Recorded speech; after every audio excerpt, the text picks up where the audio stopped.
The bad man put me in the ground near the broken bridge, but I couldn't breathe anymore." These chilling words came from the mouth of 3-year-old Tommy Henderson as he sat coloring at his kitchen table on what should have been an ordinary Thursday afternoon. His mother, Sarah, dropped the plate she was washing, the sound of shattering ceramic echoing through the silence that followed. Tommy looked up from his drawing with innocent eyes and added, "Mommy, why are you crying? I'm okay now, I found you and Daddy." What Sarah didn't know was that this moment would launch the most disturbing investigation their small town had ever witnessed, ultimately leading police to a decades-old crime scene that had remained hidden until a toddler who had never been there described it in perfect detail. Tommy wasn't like other children his age. From the moment he began speaking in complete sentences, he exhibited behaviors that left his parents deeply unsettled.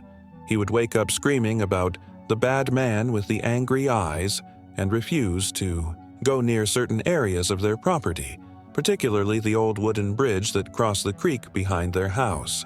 The bridge had been abandoned for years, its weathered planks rotting and dangerous, but Tommy's fear of it seemed to go far beyond normal childhood caution.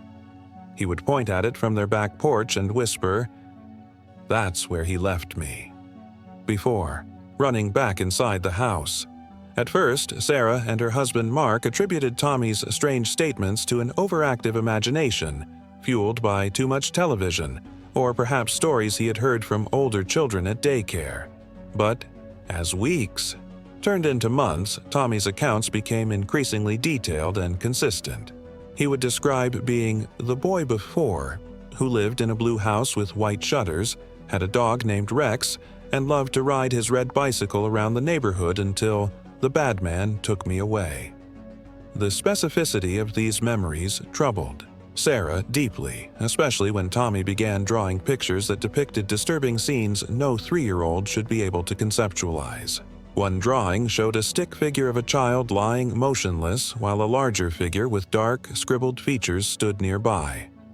Another showed what appeared to be someone digging a hole near a bridge structure that looked remarkably similar to the abandoned bridge on their property. When Sarah showed these drawings to Mark, he initially dismissed them as coincidence, but privately, he began researching missing children cases in their area. The breakthrough came when Tommy started providing details that could be verified. He told his parents that before, he had lived on Maple Street in the blue house with white shutters, number 47, and that his mother had always planted yellow flowers in the front garden.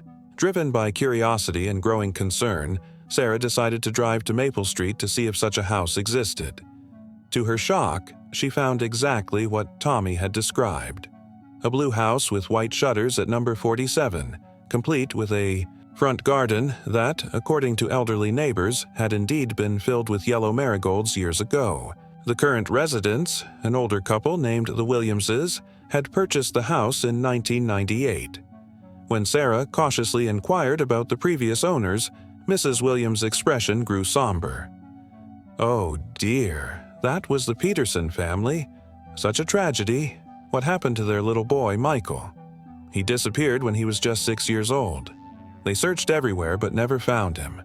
The family eventually moved away. Couldn't bear to stay in the house after that." Sarah felt her blood turn cold as Mrs. Williams continued. "Michael loved riding his little red bicycle around the neighborhood. Had a golden retriever named Rex, too. Sweet boy. The police suspected he was taken by someone, but they never found any evidence. That was back in 1995. The timeline made Sarah's head spin. Tommy had been born in 2018, more than 20 years after Michael Peterson's disappearance.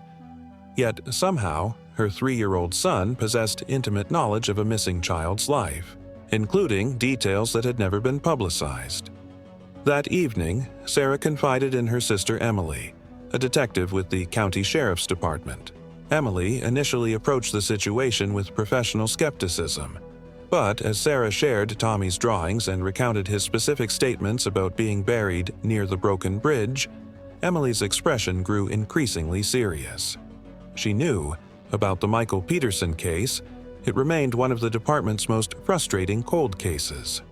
The next day, Emily arranged for a child psychologist, Dr. Rebecca Martinez, to interview Tommy in a controlled environment. Dr. Martinez had worked with traumatized children for over 15 years and had never encountered anything like Tommy's case. During their session, Tommy calmly described memories that belonged to someone else, showing no signs of distress or confusion that typically accompanied childhood trauma or fabricated stories. Instead, he spoke with the matter-of-fact clarity of someone recounting actual experiences. "The bad man said he was taking me to see puppies," Tommy told Dr. Martinez, playing with blocks as he spoke, "but there were no puppies. He was lying. He put his hands around my neck and I couldn't breathe. Then I was floating above, watching him dig the hole. He was crying and saying he was sorry, but he still put me in the ground." Dr. Martinez carefully documented every detail, noting that Tommy's account included elements consistent with actual crime scene behavior, including the perpetrator's emotional state and post-crime actions that a 3-year-old would have no knowledge of. Most significantly, Tommy provided specific geographical markers that could guide an actual search. He described the location as being where the old bridge breaks in the middle, near the big rock that looks like a sleeping bear, under the tree with the carved heart. Armed with this information, Emily convinced her superiors to authorize a search of the area around the abandoned bridge on the Henderson property. The search team included cadaver dogs, ground-penetrating radar equipment, and forensic specialists. Tommy's parents kept him inside the house during the investigation, but he seemed to understand what was happening. He stood at his bedroom window, watching the activity below, and quietly told his mother, "They're going to find me now. Then I can stop remembering the scary parts." The search focused on the area Tommy had described, near the deteriorating bridge where one section had indeed collapsed years ago. About 50 feet from a large boulder that resembled a sleeping animal, beneath an old oak tree with a faded heart carved into its bark, the ground-penetrating radar detected an anomaly. You see, when investigators began excavating, they discovered human remains buried approximately 4 feet underground. The discovery sent shockwaves through the community and beyond. Forensic analysis confirmed that the remains belonged to a child approximately 6 years old, and dental records eventually identified them as Michael Peterson, who had been missing for 28 years. The cause of death was determined to be strangulation, consistent with Tommy's account of being unable to breathe. Even more disturbing, the positioning of the remains and surrounding evidence suggested the burial had been hasty and emotional, matching Tommy's description of the perpetrator crying while digging the grave. The investigation into Michael's murder was reopened with renewed vigor. Detectives re-examined evidence from the original case, interviewed surviving witnesses, and utilized modern forensic techniques unavailable in 1995. The breakthrough came when DNA evidence from the crime scene was matched to a man named Robert Henley, who had been living in the area at the time of Michael's disappearance. Henley had died in 2010, taking his secrets to the grave, but police were able to piece together a timeline that corroborated Tommy's memories. Henley had been a neighbor who often offered to help children find lost pets or showed them pictures of animals to lure them away from their families. News of the discovery and Tommy's role in solving the case spread rapidly, attracting national media attention and bringing a mixture of closure and fresh pain to Michael Peterson's surviving family members. Michael's mother, now in her 60s, traveled from across the country to finally lay her son to rest properly. Through tears, she thanked the Henderson family, though she struggled to understand how Tommy could possess her son's memories. The case raised profound questions that extended far beyond criminal investigation. Renowned researchers in consciousness, studies, reincarnation, and child psychology descended upon the small town, all seeking to understand how a 3-year-old could accurately describe details of a murder that occurred decades before his birth. Some proposed that traumatic memories could somehow be imprinted on locations and accessed by sensitive individuals, while others suggested that consciousness might survive bodily death and occasionally manifest in new lives.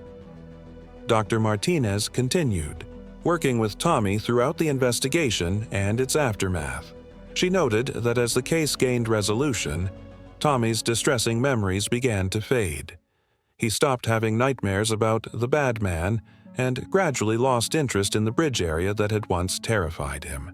It was as if solving Michael's murder had freed both the dead child's spirit and Tommy's young mind from the burden of carrying those traumatic memories. The psychological impact on the Henderson family was significant. Sarah struggled with feelings of protectiveness toward Tommy while grappling with the realization that her son had somehow experienced another child's death. Mark initially had difficulty accepting the supernatural implications of the case, preferring to focus on the positive outcome of bringing a killer to justice and providing closure to a grieving family. Tommy himself seemed remarkably resilient, though he occasionally made comments that suggested he understood the gravity of what had occurred. "Michael can sleep better now," he told his parents one evening. "He doesn't have to remember the scary things anymore, and I don't have to remember them for him." The case prompted changes in how missing children investigations are conducted in their jurisdiction. Emily spearheaded efforts to ensure that unconventional leads, even those from unusual sources, would be given proper consideration rather than being dismissed outright. The discovery of Michael's remains also led to the identification and resolution of 2 other cold cases involving children who had disappeared around the same time period. As Tommy approached his 4th birthday, the intense memories that had defined his early years continued to diminish. He began showing typical childhood interests in cartoons, toys, and playground activities. The melancholy wisdom that had characterized his demeanor was gradually replaced by age-appropriate joy and curiosity.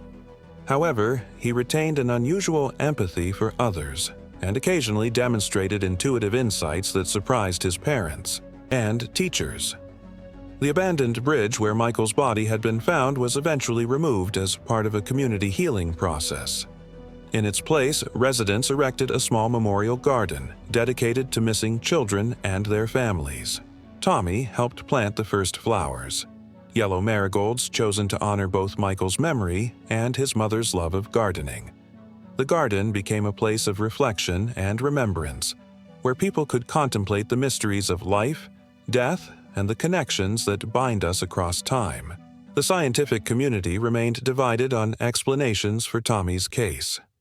Skeptics proposed elaborate theories involving unconscious information gathering, cryptomnesia, and coincidental deduction, while believers pointed to the verified accuracy of details that would have been impossible for a 3-year-old to know through conventional means. Regardless of the mechanism involved, the case demonstrated that truth can emerge from the most unexpected sources, and that justice sometimes arrives through channels that defy conventional understanding. Michael Peterson's murder was officially closed with the identification of Robert Henley as the perpetrator, bringing an end to nearly 3 decades of uncertainty for his family. The case became a landmark in both criminal investigation and consciousness research, frequently cited in academic papers and law enforcement training materials as an example of how unusual sources of information can lead to breakthrough discoveries. Tommy's story spread around the world, inspiring both hope and controversy. Families of missing children reached out to the Hendersons, hoping that their own cases might somehow be resolved through similar means. While no other instances proved as conclusive as Tommy's memories, several families reported that their young children had provided information that led to new investigative leads in cold cases. The Henderson family eventually moved to a different state to escape the ongoing media attention and allow Tommy to grow up with greater privacy. Sarah kept detailed records of Tommy's early statements and drawings, recognizing their historical significance, while also hoping that her son would be able to live a normal life free from the burden of his extraordinary experiences. Dr. Martinez published a comprehensive study of Tommy's case that became required reading in developmental psychology programs and influenced new approaches to interviewing child witnesses in criminal cases. Years later, as Tommy entered elementary school, he showed no signs of the traumatic memories that had once defined his early childhood. He excelled academically, made friends easily, and displayed a particular talent for art and storytelling. Occasionally, his parents would catch glimpses of the old wisdom in his eyes, but these moments became increasingly rare as he grew into his own identity, separate from the memories he had carried from Michael Peterson. The case ultimately served as a reminder that the relationship between consciousness, memory, and identity remains one of humanity's greatest mysteries. Whether through supernatural means, undiscovered neurological phenomena, or extraordinary coincidence, Tommy's impossible knowledge had brought justice to a murdered child and closure to a grieving family. It demonstrated that sometimes the most important truths come from the most unexpected sources, and that the bonds between human souls may transcend the boundaries of individual lifetimes. If this incredible story has moved you or challenged your understanding of what's possible in our mysterious world, please take a moment to like this video and subscribe to our channel. Your support helps us continue investigating the unexplained cases that remind us that reality often surpasses our wildest imagination. What do you think explains Tommy's impossible memories? Share your thoughts in the comments below, and don't forget to hit that notification bell for more extraordinary true stories that will leave you questioning everything you thought you knew about life, death, and the human experience.